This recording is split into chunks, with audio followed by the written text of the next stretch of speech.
Guys, we are live. We are. I'm actually broadcasting from a motel in Des Moines, right across the street from the airport, because I got to get on an airplane tomorrow at 4 o'clock in the morning.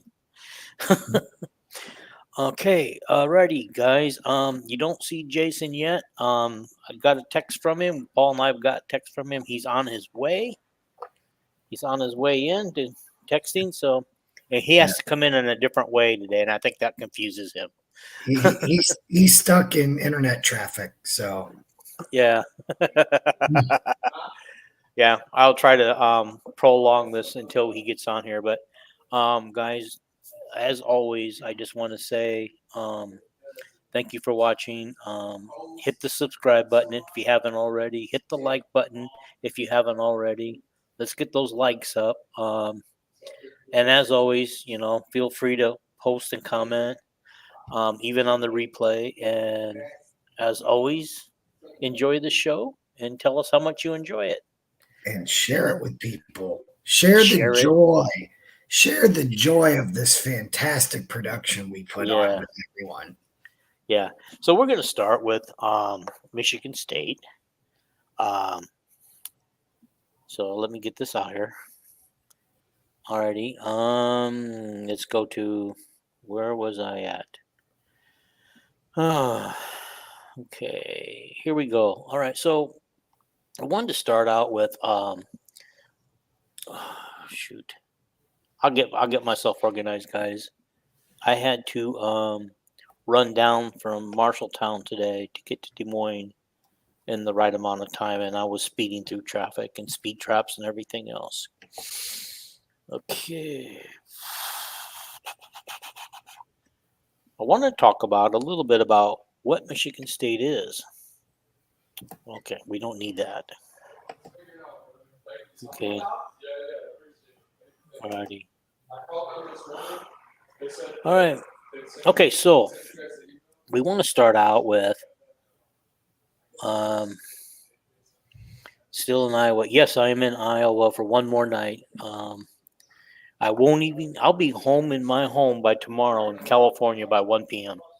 That's how early we're leaving tomorrow. Okay, so Michigan State is 3-3, 1-2. Their only win in the Big Ten so far is Maryland, which I think they came from behind and won 27-24. Their two losses are blowout losses to Oregon and Ohio State, which they lost by a similar score. Then Yeah. they were 38-7 and we were 35-7. Put that up. I figured it out. We win 10-7. I'm just being funny. I'm being funny. Just trying to kind of like stall a little bit until he gets on here. Okay. All righty. Michigan's points. Now, one difference between it is they got Ohio State at home and lost 38-7. We lost 35-7 in the shoe. Oh, so we got to add a couple more points then. Okay. I'm just saying, and it was a night game, by the way, 7:30 kickoff on a Saturday. We have a night game here too, don't we? Michigan State. So I'm just trying to throw out the similarities because it's the only thing we really have to go on as far as common opponents. But there's a lot of commonality there. It was at East Lansing at night. On a Saturday night, so it wasn't like a quirky Friday or Thursday night game or something like that. Yeah. So, Calvin's already said Iowa 41, Michigan State 12. It was pointed out on Chad Lessico's Hawk Central podcast tonight that the last 5 trips that Iowa has made to Michigan State, it doesn't matter who won, nobody scored 20 points.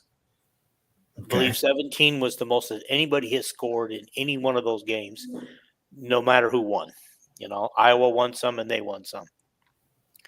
So what makes us think that we're going to get to 20 today? Right?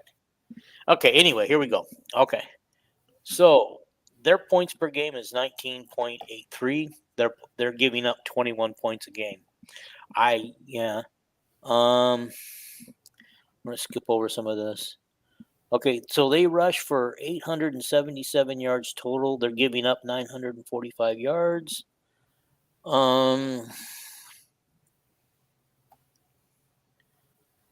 Okay, I got to go on to the next thing here. Alrighty, so total offense is 363. Their opponents are 386. So, and they're averaging 5.8 yards a play, and they give up 5.1 a yard per play. Average 349.8 yards a game, 329.8 yards a game for the opponent. Total yards. Oh, wait, I'm sorry, I got that wrong. Yeah, total yards is 2099 and 1979 for Michigan for the opponents. TDs is 13 versus 16. Here's the thing: when I was kind of looking at this a little bit, I didn't have time to go get Iowa's total yards for the season. But where do you think we are at for total yards for the season, Calvin? Okay. I'd say we're probably around 1,600, maybe. Yeah. Well, no, yeah. maybe somewhat close to 1,800. We played 6 games. 6 games times, let's say 300. Yeah. So we're probably up around 2,000 because I know we didn't ride on 300 every game. Right. Good morning, Jason. How are you? I'm all right. I'm pretty busy. Your fans they're here for you today. Already clamoring for you. We would have had a lot more if I knew what time we were going on. It was always 6. It was always 6. I never. I never changed it to 6. I did say we might go a few minutes late because I might not get to the hotel on time, but I always intended to go at 6. And okay. We checked in, run upstairs, grabbed my stuff, and came right back down to the dining room. I'm going to send a quick message to people that's been begging me to. Yeah, no problem. Talk about it, but go on with whatever you guys were doing, so that way we keep this going. Because my wife's going to come in here at 7, and it's going to be one of those nights. Going to kick you off. Yeah, she has clients tonight. Okay. All right, so I don't know what this is. This is Ohio State or not? Michigan State. I mean, scoring defense. Oh yeah, their scoring defense. They're tied for 45th with 21 thing. I lost the sheet that I had that talked about their rushers, their quarterback. I do know their quarterback is Aiden Childs, and he is he's up and down. I mean, he can actually hit you. I mean, he can also run, but he's turnover prone. If we can force him into turnovers and get to him a little bit, cause him to make mistakes, I don't see a problem with this game. And it might be a bigger gap than the experts think, because they got us 6.5 favorites versus, and 40-point total over under, right? So they're expecting a few points to be scored on both sides a little bit, over 20 at least. So I'm just thinking, and then I can't think of their rushers. Paul, do you know the rushers? Because I'm really was counting on you guys helping to help me out here today, because I had everything. I was rushing around trying to get everything done, and then I'm driving. See if I can find it. They have a bunch of different. They don't have a rusher. Like realistically, they don't have an offense. I don't see them scoring more than. My final score is going to be 31-17. Mm-hmm. However, I don't think it's going to feel that close, because I think this quarterback throws at least 2 picks. He's just so clumsy. He's a younger version of Brendan Sullivan in my eyes, because I think he's a redshirt freshman, I believe. Right. But like, he legit he can't read a defense. He holds the ball weird. He fumbles the ball. And they're trying to basically run a pro style offense. Yeah, and I think they also got a couple of wide receivers too. That one of them is a freshman as well. That's what I heard. And he's pretty darn good. Well, I mean, he's good for a freshman, but he's not. He's no Ryan Williams at Alabama or was it Jeremiah Smith at Ohio State? I mean, he's no better than the freshman that we have. I mean, I legit could totally see this game being 31. And the only reason I'm saying 31, but if Michigan State starts to turn the ball over a lot, it could obviously go higher. I'm saying 31 points from the offense. I mean, we'll get into this. I don't know when you want to get into the coaches, but I mean, now's a good time if you want to. Go for it. I will when Paul's ready as well, because I think this is what I think we have now as an OC. Okay. I honestly think we have, which is going to drive most of us crazy, especially you people who don't believe in 4 quarters of football. You think if the first quarter's bad, it's over. I mean, I think Hawkeye fans are going to those. You all right? Mute yourself. Yeah. So here's what I found on this Childs guy. He completes. You looked him up? Okay. Yeah. He completes under 57% of his passes. He averages 8 yards of completion. He's thrown more interceptions than touchdowns. He has 8 picks and only 5 touchdowns in 6 games. I mean, I've watched a lot of their games. It does feel like he would, but I did not think he did that. Okay. Let's see. So he's averaging the same yards per attempt as Spencer Petras, only Spencer Petras completes 68% of his passes. 8 yards of completion. As far as him being mobile, he has 45 carries on the season for 115 yards, a whopping 2.6 yards per carry. Okay. Well, that's that's got to be his total, because I think his net's only like 56 yards. Well, no, that's because of sacks. Right? Okay. All right. With a quarterback, you have to look at the number of sacks and how many yards they lost on sacks. Okay. Because a quarterback's rushing yards really isn't fair in college football. They don't do that in the NFL. In the NFL, you get sacked, it goes against the team's passing yards. But in college, it goes against their rushing yards, and it goes against the actual quarterback's rushing yards. So, I mean, he's very mobile. If they actually ran an offense where they used him, like as far as a running back as well, and did some things like that, they would probably be better, I think, instead of, I mean, he probably shouldn't throw the ball more than 15 times, but I'm almost positive he averages over 20 a game in my mind. Watching the games.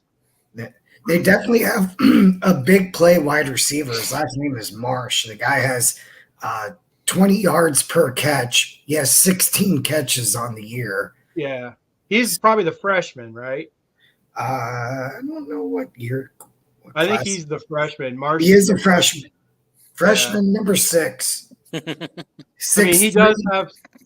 Go ahead. He's 6'3". Yeah. He's 6'3", 210. He does have some big, but it's like I said, we are. What are we? 6 games into the season, because they're 3-3. So in 6 games, he only has 16 catches. Right. He does have moments where they just throw it up to him, and he comes down with it. But usually, it's not like it's part of the offense to actually work your way down the field with him, like Ohio State and them. I mean, Michigan State's offense is just bad. Can this be No, I was just going to say, can this be a game where two tall freshmen are trying to grab balls for their team? Right. Yeah, right. Yeah. And when we get into the coaches part, I'll talk about what Parker's adjustments have been, which the last game was phenomenal. And it was so awesome. I loved watching it and seeing it live and talking with the people. It was so fun to watch Parker's adjustments to the air raid. Finally, like adjusting to the spread. Yeah, we'll get to that. Okay. He is Tommy Armstrong, but he doesn't run the ball as well as Tommy does. But he throws the ball like Tommy. Throws them into the opponent's hands. He definitely throws the ball like Tommy Armstrong. Okay. But I guess what I was going to say about Iowa's offense, well, I'll start with Lester. Mm-hmm. I think we have a Phil Parker coaching the offense, right? And I guess what my point was is all those Iowa fans who in the first quarter will go nuts because Lester could care less about the first quarter, right? And realistically, he doesn't have to, except for teams like Ohio State. Mm-hmm. But he legit doesn't, like, he runs the most simplest stuff, right?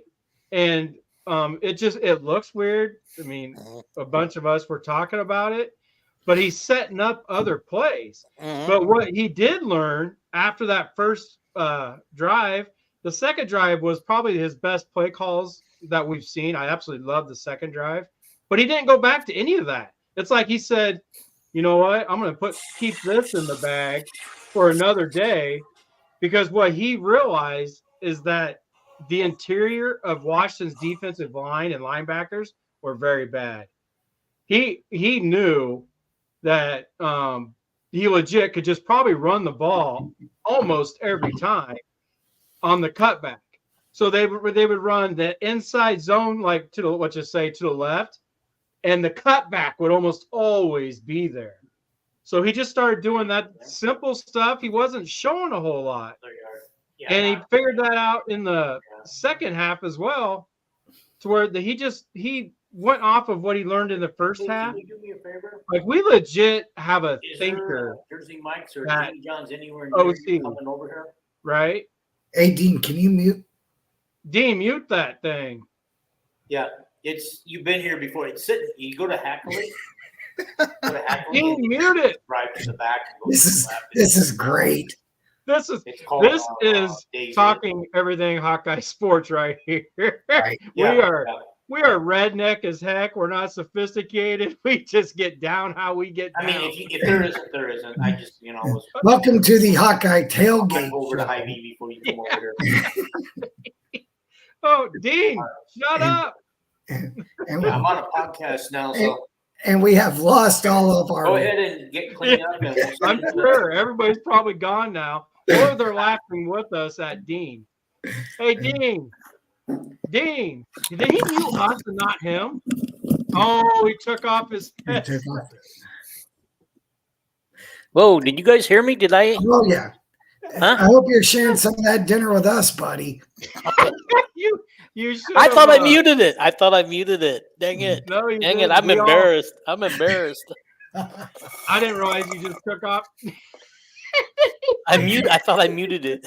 That's what happens when you only got one eye. Did I hear Jimmy John's in there? Is that what I... Yeah, well, I got a favorite sandwich at Jimmy John's and a favorite sandwich at Jersey Mike's, and he knows what both of them are. We're supposed to be talking Jimmy's and Joe's, and you're talking Jimmy John's. Oh, yeah. For real. All right. I'm embarrassed, everybody. Yeah, well, and then you should be. And then he took a drink of an empty Dairy Queen cup. All we heard was, yeah. This is my wife's because she didn't drink it. We had for lunch today. They have a lunchbox special for $7.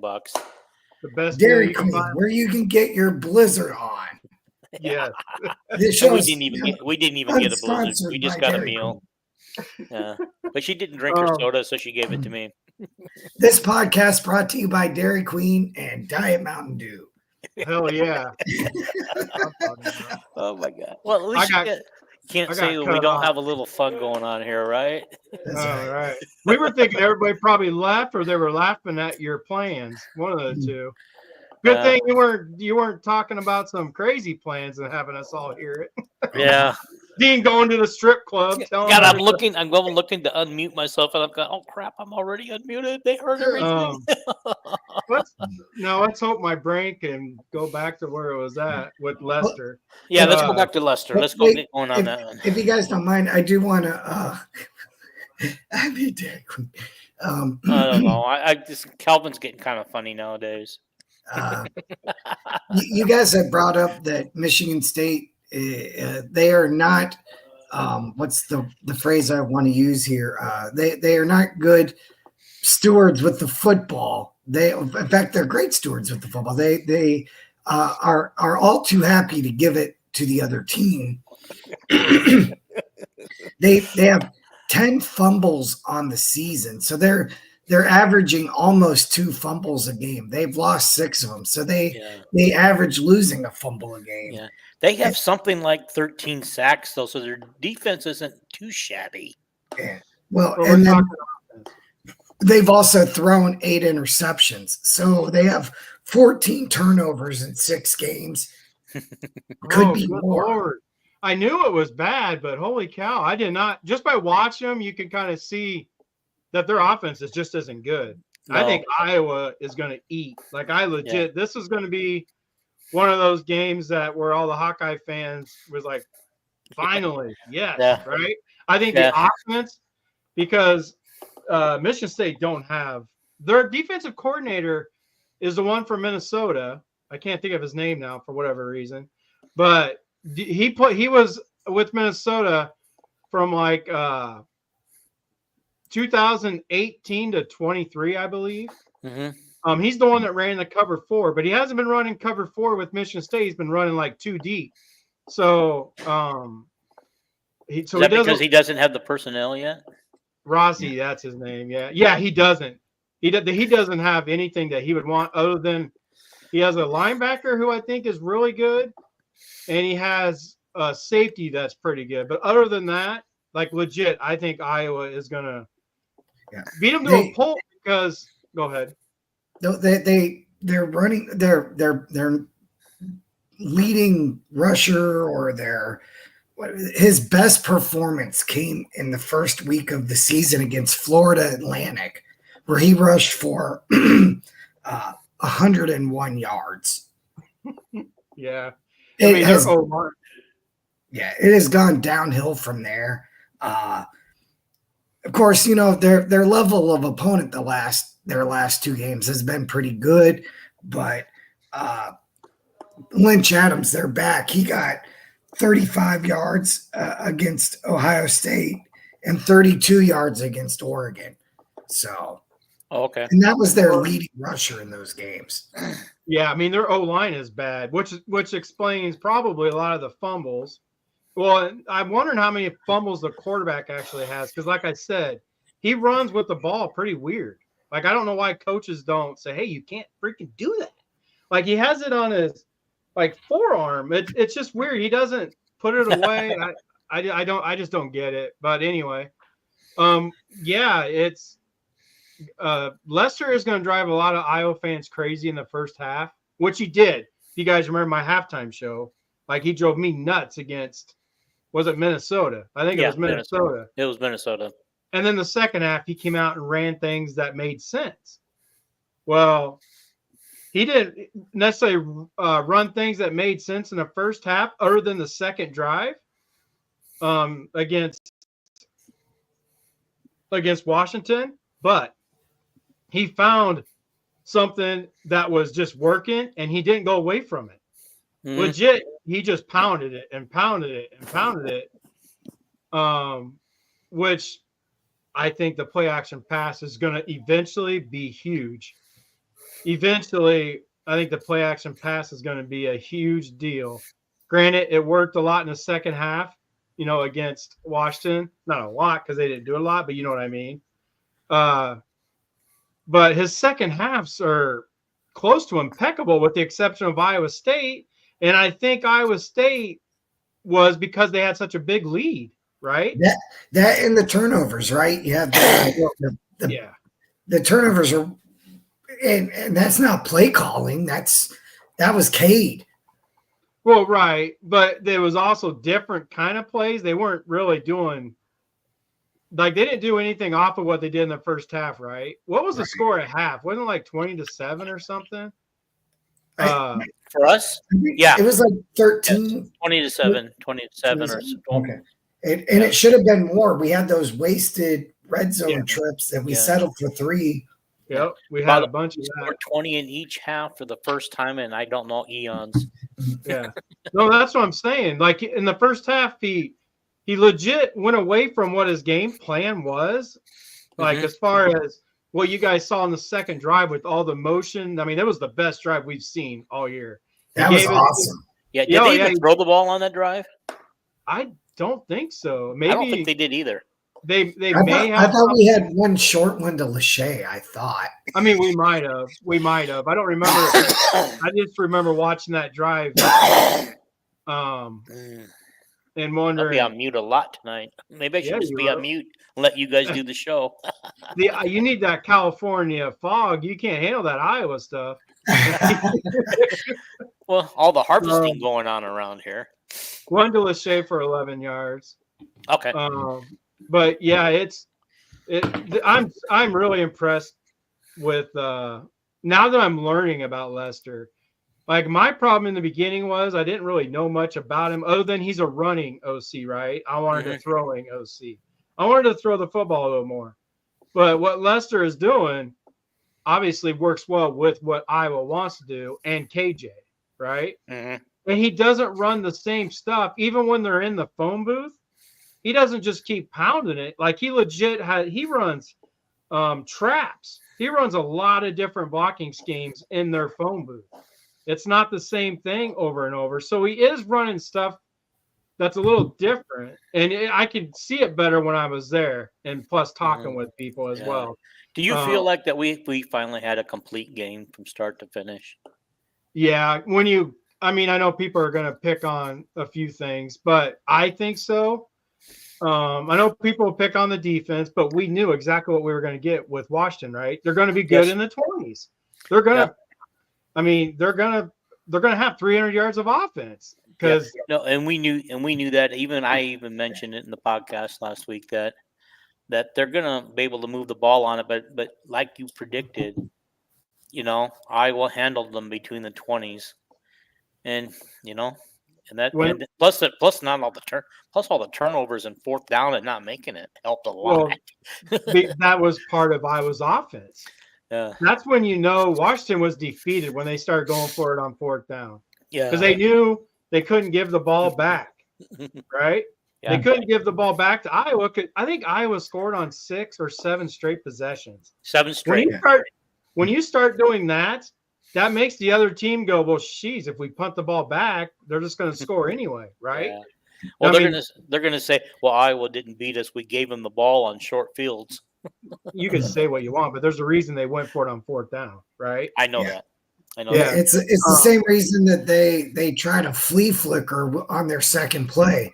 It's they came into Kinnick thinking, they were not going to be able to go toe to toe. That they were going to have to physically. Physically, they knew they were defeated. They needed to use their skill positions, spread them out. They needed to do, like you said, the trick play, which was wide freaking open. Like if Will Rogers throws a good ball on that one, that receiver scores, right? Yeah. I mean, it was wide open. He underthrew it, which is why we were able to get there and knock it down. Right. No, which I was nice to see that even a decent quarterback can struggle on some of those throws. Well, he just knew he had perfect. Yeah, he went with the old cliche. That's what every quarterback coach will teach you. If he's open by 20 yards, do not overthrow him, right? Just put it up there. And if he has to slow down to catch it, he has to slow down to catch it. Mm-hmm. Well, the thing is, I can't remember which DB got there, but that DB hit the Jets and got there just in time. So, I mean, that's why he underthrew it, because he just kind of went with his coaching. Right. Did you guys see that TJ Hall got back in and played a little defense this week? In the second half. That's Yeah. that's one of the things that I'm going to talk about. Yeah. Okay. But yeah, if you want, since it's 6:30, we can go to defense if you want. Yeah, let's do that. Let's talk about that. I'll say my son does not like Lee. He's He doesn't like what?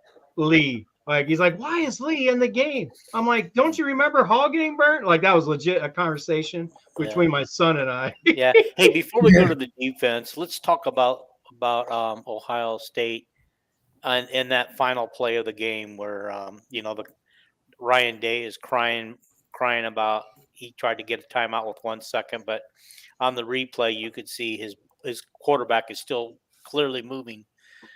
Does that quarterback, he can see the clock? Can he drop himself down earlier to save some time for the field goal?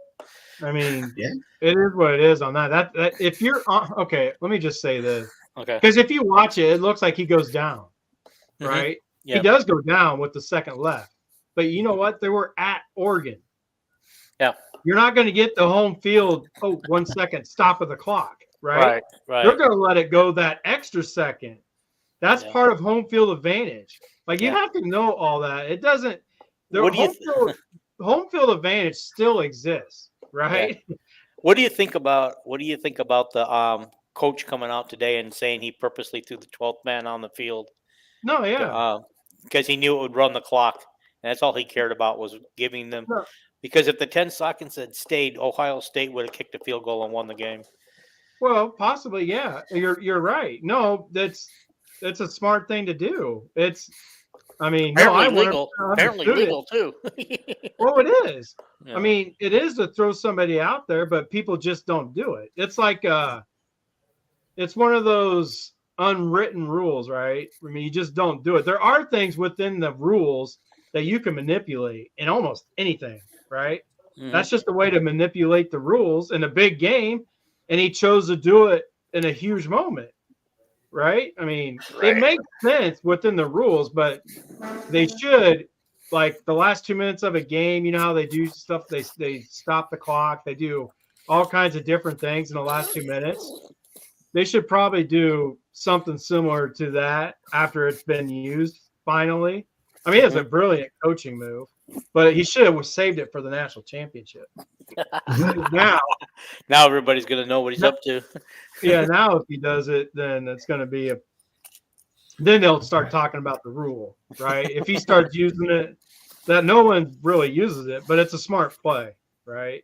That just means is it really any different than guys going down and feigning injuries to slow offenses down? Is it? I mean, it's wrong, but it's not necessarily against the rules. That's a good point. It is. It's similar to that, right? When you're going against somebody you can't stop, you need a breather. Go down. I mean, you're 100% right. It is similar to that. It's on the same level, right? It's not against the rules, but it's not look good. It doesn't look good either. It's just cheap douchebaggery, right? I mean, there you go. There's the word I was looking. I was looking for a word like that, but no, that's the word I was looking for. It really is. I guarantee he's got coaches that hates him now for that, because other coaches are going to try it, right? Because coaches know about it, right? They know you could do that, but they just don't do it.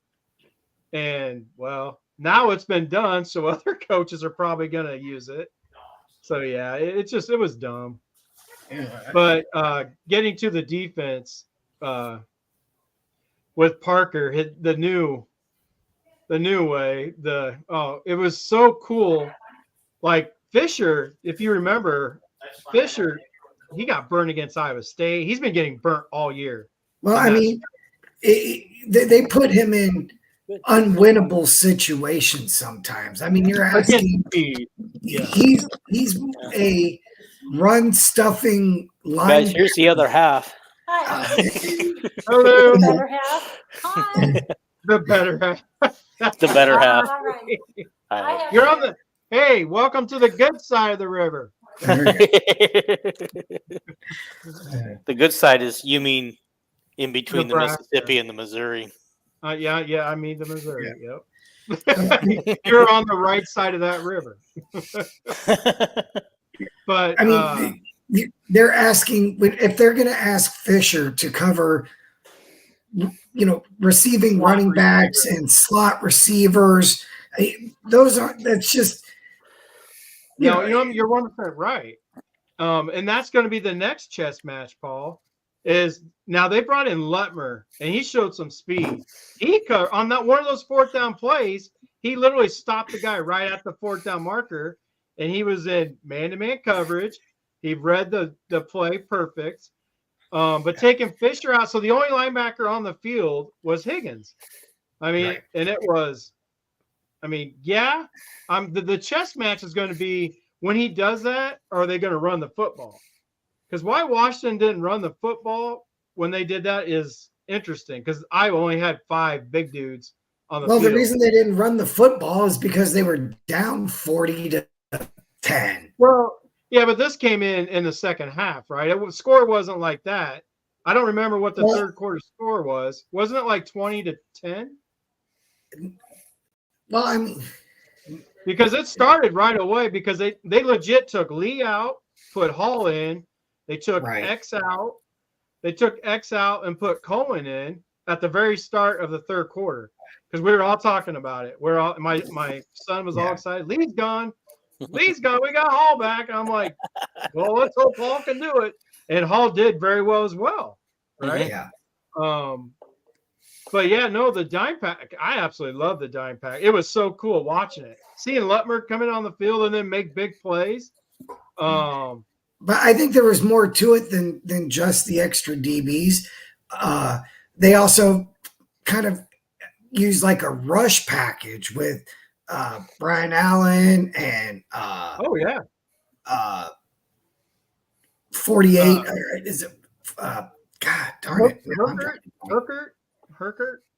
Herkett, right? Yep, it was Herkett and Brian Allen and Lord. I know. The funny part about this, though, is with Brian Allen, it's starting to remind me of AJ Epinesa, when nobody could figure out why he wasn't starting because he was such a good pass rusher. In passing situations, Brian Allen is a beast, right? Yeah. And because the reason why Epinosa wasn't playing was because he couldn't stop the run, right? He was learning the system.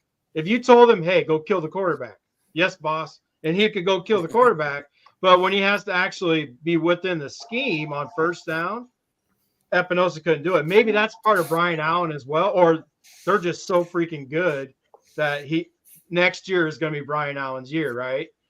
They're so good on the outside that he's a good rotation player when he comes in, fresh legs. I mean, no, the defensive line was fun to watch. Seeing it live, it was just fun to watch them dominate. For the first time, I think this was the first game all year they really came together and dominated. You guys might be able to think of another one, but this is the first time I remember seeing the front four legit dominate. They didn't have to blitz. And that was a part of what helped. Getting pressure without blitzing is just huge, right, in Iowa style. And I think we talked about this on the preview show for Washington, but we talked about how Iowa is harder to prepare for than we sit here and we watch all the games and we say, oh, we can call the plays, they're going to run, and maybe, but maybe not so much now. I feel like we are definitely less predictable with what we're doing, but what you can't simulate in practice is the discipline that we play with. Our guys are just so almost never totally out of position. Like and it was rare to see us kind of getting burnt early in the year because of how well coached and how disciplined we played most of the time. And maybe that was the timeout they put Hall in, right? Because they're like, dude, I like your aggressiveness, but if you're aggressive and you get burnt over the top, you're done, right? You can only be aggressive like right now, Harris is playing his butt off. He is aggressive. He is getting that ball. I mean, he's playing like he could be a second to third round pick, in my opinion. Like he's Absolutely. starting to play really well. Yeah, I don't know. Somebody said he only runs like a 4.5 40, something like that, and maybe they'll put him at safety, but he's reading the ball like really well. Like he's cutting off passes. Like he was just playing so good. He's going to play himself into a high draft pick. I don't know. It would depend on his combine how good it was, but I mean he should play himself. His ball skills are really good. But yeah, to see kind of the offense do what the defense is doing, because Parker is known. We all know what's Parker going to do the first drive of the game. He's going to play off and see what the heck you want to do, and have the Iowa fans go, "Our defense sucks. We can't stop anybody." I mean, it legit is. It's crazy. And I'm like, hey guys. And like being at the game and hearing somebody say it way over there, it was like, "Hey guys, it's the first drive." Yeah. Right. No, it's just like I am learning with Iowa football. Just stay off the internet, especially in the first half. And sometimes you just want to see, do you even Iowa football, bro? Like, have you ever watched them? This is the script. Right. This is Hawkeye football. Like love it or leave it. I mean, you just want to say, is every game day your first day?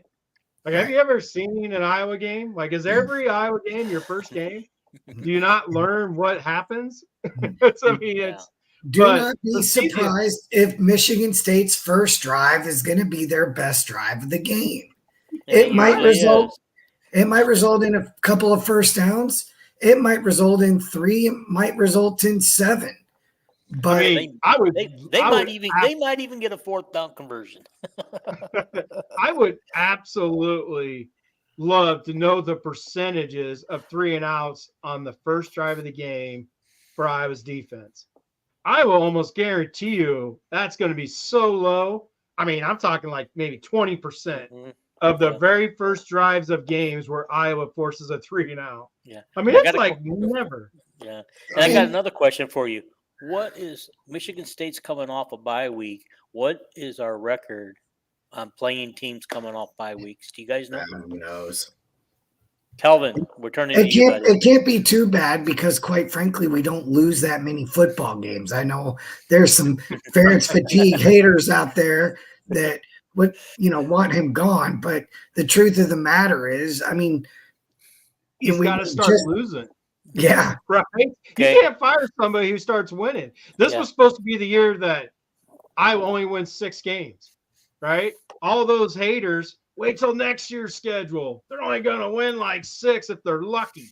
I think Iowa got a very nice draw this year. Nice mix of weak and strong, and not super strong because only 2 teams on the game look like they're playoff teams. So here's the thing: if you go back to, let's just say, turn the calendar back to August 1st, and you replace, you replace somebody with Indiana, and you replace them with Illinois. Nobody would have said the schedule would have been any better, right? You know what I mean? Like, you don't know. You don't know how good teams are going to be. Who would have thought at this point of the season, Iowa State would be ranked in the top 10? And 6-0, yeah. And unless they slip, I mean, they really don't have what looks like a legit challenger until they're maybe like last week of the season. Whenever they play, because they don't play BYU, right? Which sucks, but they'll play them in the championship game. But I was talking about that with some people, and Kansas State. I think somebody said another team, like they play someone else, but it's legit BYU, Kansas State, and somebody told me another team is doing well, but I don't remember who they said. But they legit, you look at their schedule, they could go 12-0, and they're going to be in the playoffs. This is what scares me like about Iowa. Did you see what I shared today, Paul? Yeah, By chance, I saw it. You saw it, Dean, but Yeah. did you see it, Paul? Was About Iowa finishing 10-2. Oh yeah. That's what's going to hurt Iowa, because if they do take 4 teams into the playoff, then Iowa would get in there, right? But if the Big 12 gets 2 teams, and they could easily get BYU and Iowa State, that will knock Iowa out. Then the Big 10 will only get 3. But there's a lot of prognosticators who think that the Big 10 will get 4, and the SEC will get 4, and the Big 12 is only going to get 1. Like it goes down. Group of 5 obviously get 1. What will open up a spot for sure is if Notre Dame doesn't. Like if they lose a couple more, like the Army and Navy, wouldn't that be amazing? Like I know you're going for Navy, but I want Army to be that 12. I know you want Navy. That Army-Navy game will be, Army's the best group of 5 team currently. Am I not correct? No, you're right. I mean, they have them tied. Or they always have Army/Navy when they show it. Most places do. That Commander-in-Chief trophy game is really should, it could determine a playoff spot. So right. You and I should go to that game, Paul. You know that game's going to be the week after they determine the playoffs. So have you ever been always to the week after they decide? I don't know why. Have you ever been to an Army-Navy game, Paul? I have not. It's on my bucket list of things to do. Yeah, it's on my bucket list.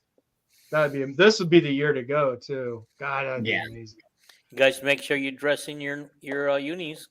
Well, I wasn't in the Army, but my family was. I was too big of a sissy.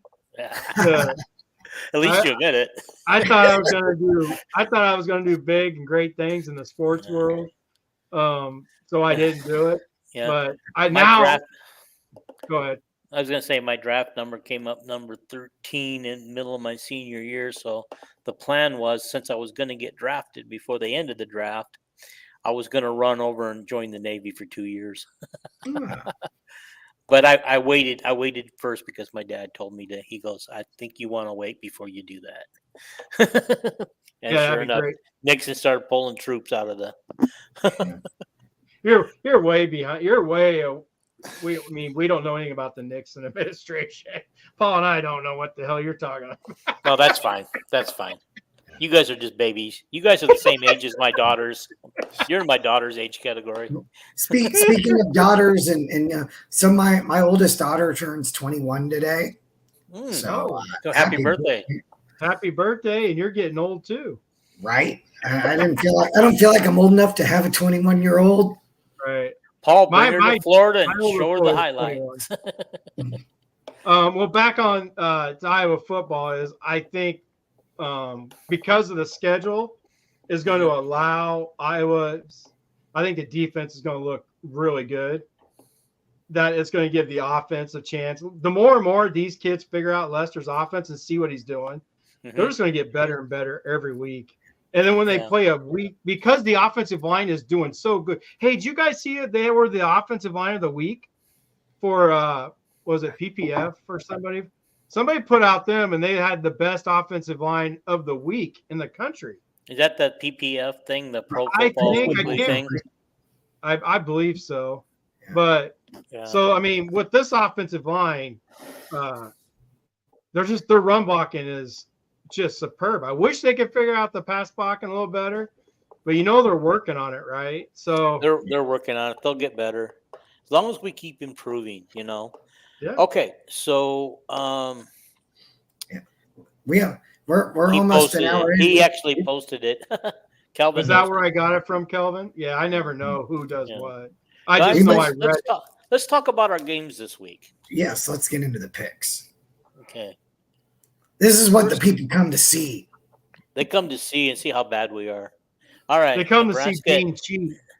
Nebraska and Indiana. I have not picked my picks yet this week, guys. I'm picking Indiana. I guess I'll go next. Oh, Paul, go ahead, Paul. I'm sorry. I forgot you guys want me to tell you who to do. Nebraska's coming off a bye week. Indiana might be as well. I'm not sure if they played last week or not. I think they're off a bye week also. I don't care that they're at home. Nebraska travels well, but I think there's some excitement around that program. So it might be 70-30 Indiana fans to Nebraska fans. Mhm. But long story short there, I don't think it's a great home field. No. But I'll take the Hoosiers in this one. I just don't know what to make of Nebraska yet. And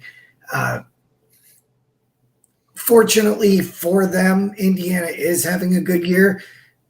So, with Ohio State coming up next for them, it would be easy to kind of peek ahead or come out a little flat starting with each other, they're getting to the meat of their schedule. So both of them. Yeah. This is where a lot of people think Nebraska, and I've been saying it for a while. Nebraska's just been making me look like an idiot. So, but a lot of people think Nebraska and Indiana will start their downfall after this week, which is very possible. But I'm going to go with one of them will start this week. Yes, I'm going to go with Nebraska in this one. I'm going to go solo, just because because the only reason is Indiana's strength of schedule is 110 in the country. Like, it's legit the worst. Right. So, I mean, it's not, obviously it's not 133rd, but you know what I mean. Right. So they legit haven't been popped in the mouth yet. So, and I think Nebraska's going to pop them in the mouth and see, because they got the biggest front four. Good God, those two DTs for Nebraska. Man, they're going to be tough for Lesser to figure out, I'm afraid. But I'm going to go with Nebraska just because I think they're going to cause turnovers. I don't think Indiana's offense will be prepared for Nebraska's defense. All right. I hope I'm wrong, because I want Nebraska to lose. Don't get me wrong. I hope I'm wrong. Okay. I think the team wearing white and red in that game is going to win. Oh no, Alrighty. It's 52. We're gonna relive. We're gonna have deja vu. We gotta go. What's that? My wife's gonna start yelling at me. Remember? Okay, Alabama at Tennessee. Oh, that's a tough one. Go, Jason. I'm gonna go Alabama because Tennessee's really been struggling. I know Alabama has too, but Tennessee's offense does not look right. So I'm gonna go Bama. I took Bama. Paul. You know, I'll go out on a limb here, and I will take the Volunteers at home. If it was at Alabama, I'd jump on Alabama, but I think old Rocky Top pulls it out. Okay. I mean, I hope you're right. I'm rooting for Michigan. I'm going to move this along so we don't get yelled at. Michigan and Illinois. At Illinois. I'm taking Illinois, guys. I'm going to go out on a limb here. Paul. It's got to be, but where's it at? Okay, Michigan and Illinois. You're gonna go Michigan? I'm gonna take Illinois too, but I don't feel great about it, but I don't either, but I just feel like it's time. I think Brett Bielema knows how to win in the Big Ten. Well, that's true. I'm going to go with Illinois too because Michigan don't have a quarterback. Right. Okay. All right, guys. Georgia at Texas. I will take Texas. Texas. Hook 'em horns. Okay. Yeah. Georgia's been – there's something going on at Georgia that made their head coach grab another player. So. Okay. Two teams that in the Big Ten on the upswing. Wisconsin at Northwestern. Oh. Wisconsin really looked good last week at Rutgers. Yeah. They may be, finding some confidence, and I don't really think I'll take Wisconsin. I learned my lesson. Their coaches have gotten too smart. I don't like it before they play Iowa. I'm going Wisconsin because they stopped running their air raid. They're starting to use their big boys up front and play power football. Yeah, I'm going Wisconsin. Okay, Central Florida at Iowa State. Iowa State all the way. Iowa State for me. Central Florida is struggling mightily. You Yeah, probably know that. they just got spanked by Florida, and it was not good. So I will take the Cyclones. And they got beat. I want to say Okay. they've lost 3 in a row. Yeah. UCLA at Rutgers. I went with Rutgers. Whoever, go ahead. I want to keep Jason out of the hot house. Rutgers. Rutgers. Paul. I guess I'll go with Rutgers as well. Well, wait. Where's it at? Rutgers. Oh, then Rutgers. Piscataway. I just like saying Piscataway. All right. Okay, our last game. I have Iowa winning 28-16. Well, I got Iowa winning 31-17. I already told you earlier. Mm-hmm. I will take the Hawks 22-7. 22-7? No, 20-7. 20-7. Okay. All right, guys. That's all I've got for tonight. Perfect. Perfect. Go Hawks. Yeah. And Cindy's Go going to be Hawks. able to get to her clients. Go Hawks. Bye. Bye, guys. Bye.